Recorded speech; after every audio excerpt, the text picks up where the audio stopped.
আজ আমরা এমন একটা অদৃশ্য চক্র নিয়ে কথা বলবো যা আমাদের নিঃশ্বাস থেকে শুরু করে যে খাবার খাই তার সবকিছুকেই নিয়ন্ত্রণ করে।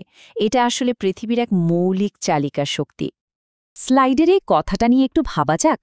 আমরা যে বাতাসে শ্বাস নিচ্ছি তার মধ্যেই লুকিয়ে আছে জীবনের এক গোপন নাচ। মানে ব্যাপারটা বেশ গভীর, তাই না? কি সেই নাচ, আর কেনই বা তা আমাদের টিকে থাকার জন্য এতটা জরুরি? তাহলে আর দেরি কেন, চলুন এই রহস্যের গভীরে ঢোকা যাক আর খুঁজে বের করা যাক কিভাবে এই অদৃশ্য শক্তি মানে কার্বন চক্র আমাদের পৃথিবীকে সচল রেখেছে। ভাবুন তো, আমাদের এই গ্রহ জুড়ে একটা বিশাল অদৃশ্য সুপার হাইওয়ে আছে। তবে এই হাইওয়ে দিয়ে কিন্তু গাড়ি চলে না, চলে কার্বন পরমাণু। চলেন দেখি এই কার্বন সুপার হাইওয়েটা ঠিক কিভাবে কাজ করে। এটাকে প্রকৃতির একটা বিশাল রিসাইকেলিং প্ল্যান্টের মতো ভাবতে পারেন। এখানে কিচ্ছু নষ্ট হয় না, শুধু এক জায়গা থেকে আরেক জায়গায় যায়, এক রূপ থেকে আরেক রূপে পাল্টে যায়। এই চক্রের কোনো শুরু বা শেষ নেই, এটা একটা চলতেই থাকা প্রক্রিয়া। বিশ্বাস করতে পারবেন, আমাদের শরীরের প্রায় 20% কিন্তু কার্বন। এই মৌলটা ছাড়া সালোক সংশ্লেষণই হতো না, আর সেটা না হলে তো খাদ্য শৃঙ্খলের গোড়াতেই গলদ। কাজেই বুঝতেই পারছেন এর গুরুত্ব কতটা। তো কার্বন কিন্তু শুধু বাতাসে ভেসে বেড়ায় না, এর বেশিরভাগটাই আসলে জমা থাকে পৃথিবীর বিভিন্ন ভাণ্ডারে। এগুলোকে বলা হয় কার্বন সিঙ্ক। যেমন ধরুন মহাসাগর, মাটি, গাছপালা, এমনকি পাথরের অনেক গভীরেও কার্বন জমে থাকে। আর এই ভাণ্ডারগুলো লক্ষ লক্ষ বছর ধরে কার্বনকে আটকে রাখতে পারে। এবার এই টেবিলটা একটু দেখুন, সংখ্যাগুলো দেখলে মাথা ঘুরে যাবে। লিথোস্ফিয়ার মানে পৃথিবীর পাথরের স্তরে যে পরিমাণ কার্বন আছে তার তুলনায় বায়ুমণ্ডলে থাকা কার্বন তো বলতে গেলে কিছুই না। এমনকি মহাসাগরেও বায়ুমণ্ডলের চেয়ে প্রায় 50 গুণ বেশি কার্বন আছে। এর মানে কি দাঁড়ালো? মানে হলো বায়ুমণ্ডলের ওই ছোট ভাণ্ডারে সামান্য একটু এদিক ওদিক হলেই পুরো সিস্টেমের ভারসাম্য চলে যেতে পারে। তো এই কার্বন চক্রটা আসলে দুটো আলাদা গতিতে চলে। একটা হলো খুব দ্রুত, যেটাকে বলে জৈবিক চক্র। এটা গাছপালার জন্ম মৃত্যু বা আমাদের শ্বাস-প্রশ্বাসের মতো ব্যাপারগুলোর সাথে জড়িত। আর অন্যটা হলো খুবই ধীর গতির ভূতাত্ত্বিক চক্র। এটা লক্ষ লক্ষ বছর ধরে চলে, যেমন শিলা তৈরি হওয়া বা আগ্নেয়গিরির অগ্ন্যুৎপাতের মাধ্যমে কার্বন এদিক ওদিক হয়। হাজার হাজার বছর ধরে তো এই চক্রটা বেশ স্থিতিশীল ছিল, কিন্তু এখন একটা নতুন চ্যালেঞ্জের সামনে এসে দাঁড়িয়েছে। চলুন পরের অংশে গিয়ে দেখি এই প্রাকৃতিক ভারসাম্যে ঠিক কিসের জন্য এমন ওলটপালট ঘটছে। আগে প্রকৃতি যেন এক নিখুঁত হিসাবরক্ষকের মতো কাজ করত। মানে যে পরিমাণ কার্বন বায়ুমণ্ডলে আসত, গাছপালা আর মহাসাগর মিলে ঠিক ততটাই শুষে নিত, ফলে সবকিছু একদম ব্যালেন্সে থাকত। কিন্তু এখনকার এই সংখ্যাটা একটা বিপদ সংকেত। 422.7 ppm। ppm মানে হল পার্টস পার মিলিয়ন।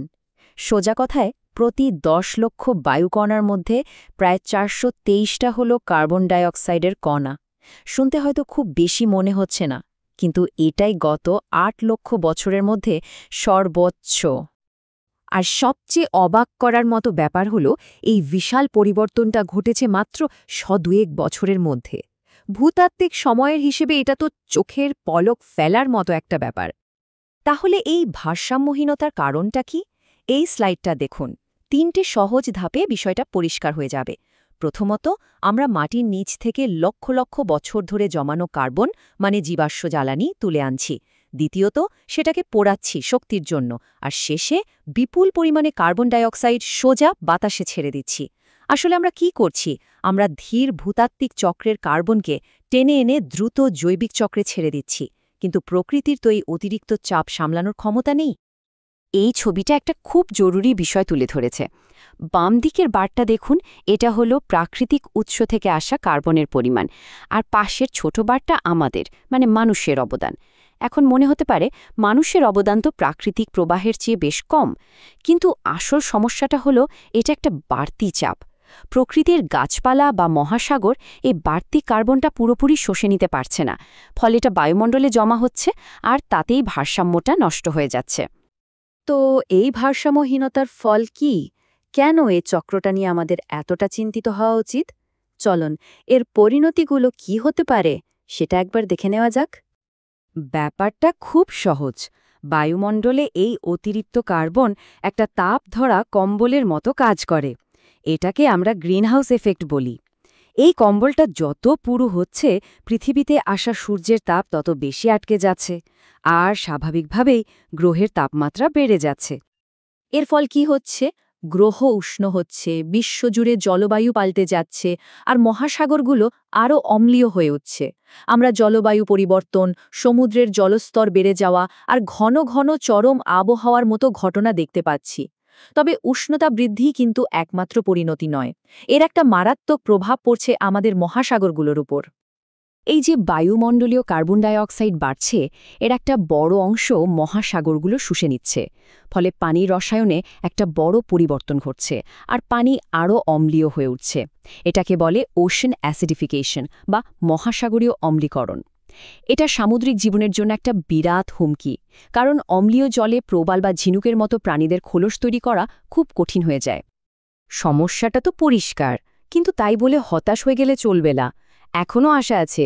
এই চক্রের সব ভারসাম্য ফিরিয়ে আনার জন্য আমাদের হাতে বেশ কিছু উপায়ও আছে।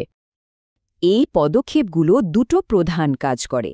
একদিকে বাতাসে কার্বন নির্গমন কমায়, আর অন্যদিকে প্রাকৃতিক উপায়ে কার্বন শোষণ বাড়ায়।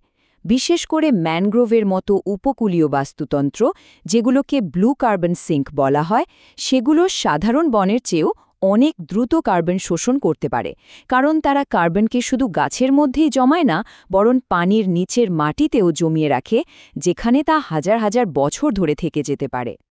পৃথিবীর এই অদৃশ্য কিন্তু অত্যাবশ্যকীয় নাচটি এখন তার তাল হারিয়ে ফেলেছে। একে আবার ছন্দে ফিরিয়ে আনাটা কিন্তু আমাদের সবার সিদ্ধান্তের ওপরই নির্ভর করছে। এখন প্রশ্ন হল, আমরা কি সেই দায়িত্বটা নিতে প্রস্তুত?